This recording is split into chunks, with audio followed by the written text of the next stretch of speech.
In this episode, I'm going to help you and your sales team gain the confidence you need to win more new customers. Ready to learn 3 fundamental elements to extreme sales confidence? Let's get into it. Welcome to Why Business Teams Fail and How to Avoid It, a show helping small business owners build a radically engaged team that can run the business without you, so you can remove the stress from owning a business and enjoy the freedom you deserve. Now, here's your host, Rich Allen. Today you'll learn that many business owners fall short of their goals because they lack the confidence to sell. That sales success is less about natural talent and more about making sure you have the fundamental elements of sales confidence in place. And no one will be successful following your sales process unless they have the 3 fundamental elements of sales confidence nailed down. Here's my question for you this week. How confident are you when selling your product or service? A few weeks ago, I shared my thoughts on what it takes to win new customers. I used my bike as a metaphor for a business analogy to share the 3 critical components required to be successful in winning new customers. This particular podcast episode was timely because that next week, I was delivering a workshop to 50 or so business owners and business development representatives who wanted to dive deeper into these 3 critical components. As part of that workshop, it became very clear to me that some of the participants were a bit reluctant when it came to selling. While most were very outgoing and enthusiastic about approaching new prospects, there were some who found it uncomfortable and difficult to put themselves out there to enthusiastically talk about their products and services. So I took a few moments to step back and share 3 fundamental elements that must be in place for anyone to have confidence when selling. Once they understood what these 3 fundamental elements were, we were able to make significant progress towards building a sales process that would be robust and generate new sales. Today, I'd like to take a step back with you as well and make sure I didn't assume you already have extreme confidence in selling. My gut tells me that there are some of you listening to this podcast who are not at all that comfortable and confident when you have to go into sales mode for your business. So let's cover the 3 fundamental elements that must be in place for you or anyone on your team to have extreme confidence in selling your products and services. Here's the first fundamental element: intimate knowledge of your ideal customer. Knowing your ideal customer is critical in order to have confidence when trying to win someone as a new customer. In the workshop, the more we discussed this, the more it became apparent that most business owners and business development professionals have done very little to define in detail their ideal customer. I shared with the group that we need to know more than just the demographics of our ideal customers. We need to know what they're thinking. Specifically, we need to know what keeps them up at night, what they're fearful of, what their goals are, and what dreams they have for the future. I suggested that they put an empty chair in front of them and imagine that their ideal customer is sitting in the chair. Not just a generic someone, but someone with a face and a name. I help them understand that when I do this exercise, I put my dad in the chair in front of me, and I start to write down everything I know about what frustrates him, his fears, what his goals were, and what he dreamed about for his future.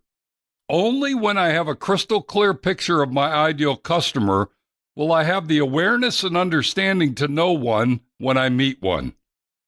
This gives me great confidence, especially when I know with certainty that the person I'm speaking with is exactly like my dad in the way they think and the concerns they have. So my challenge to you is for you to make sure that you're crystal clear on who your ideal customer is and who they're not. If you don't have several pages of written down notes that describe your ideal customers and their worries, fears, goals, and dreams, then you haven't done enough to get the clarity you'll need to give you extreme confidence when meeting someone new. Take some time to do this exercise. It will make a huge difference the next time you're in a sales situation. I can promise you that. Here's the second fundamental element: knowing the big issues with your industry. Once you have your ideal customer clearly defined, the second essential element is to be familiar enough with your industry to know the specific issues that customers are having with your competitors in your industries. As you can imagine, these are not generic issues. It's not as easy as suggesting that your competitors don't provide good customer service or that their pricing is higher than it should be. The issues I'm talking about here are the specific issues that are unique to your industry. Here's an example. I was working on this with a client who started a residential plumbing repair business. As we got to this critical element, we started to brainstorm all the specific issues that homeowners had when they realized they needed to hire a plumber to come fix a plumbing problem at their home. It turns out that the specific issues that homeowners have with plumbers are that they don't show up on time, they give you a time window that may be as much as 4 hours wide, and rarely, if ever, show up early or on time. The technician that shows up at your house may not be a licensed, qualified technician who's familiar with the plumbing problem that they have to solve. Once the plumber starts the repair, the costs often soar out of control. Once they get behind the wall, the issue may be much bigger than they told you in advance. And when they get finished, they leave the work area a mess, and the homeowner has a major cleanup task ahead of them. Knowing these specific issues, the new business owner was able to design his marketing message to promise any homeowner that if they called their plumbing company, they would never experience these issues or frustrations. If you have a good understanding of the issues customers face when doing business in your industry, you can have superior confidence in speaking with any prospect, assuring them that you know what normally happens, and you won't let that happen when they work with you. And here's the third fundamental element required to have confidence when selling: knowing that your product or service is indeed the solution they've been looking for. In other words, if you're confident that your product or service can and does solve the customer's problem, you can strut around knowing you have the answer to their big problem. If, on the other hand, you're unsure if your product or service is good enough or will be sufficient to do the trick, how could you ever be confident in presenting it as the choice someone should make? You can't, and you shouldn't. If you don't have supreme confidence in your product or service, my recommendation is to go find one you can be confident in. No one wants to represent a product or service that's just okay or average. We all want to know with certainty that we're representing the best solution on the market. If your product or service falls short of that, then focus your efforts on making it better until it's good enough to be considered the best. So there you have it, 3 fundamental elements that you must have in place in order for you or anyone on your team to be supremely confident in selling. Number 1, intimate knowledge of your ideal customer. Number 2, knowing the big issues within your industry. And number 3, knowing your product or service will solve their problem, no questions asked. Don't underestimate the power that comes from having these 3 fundamental elements firmly in place.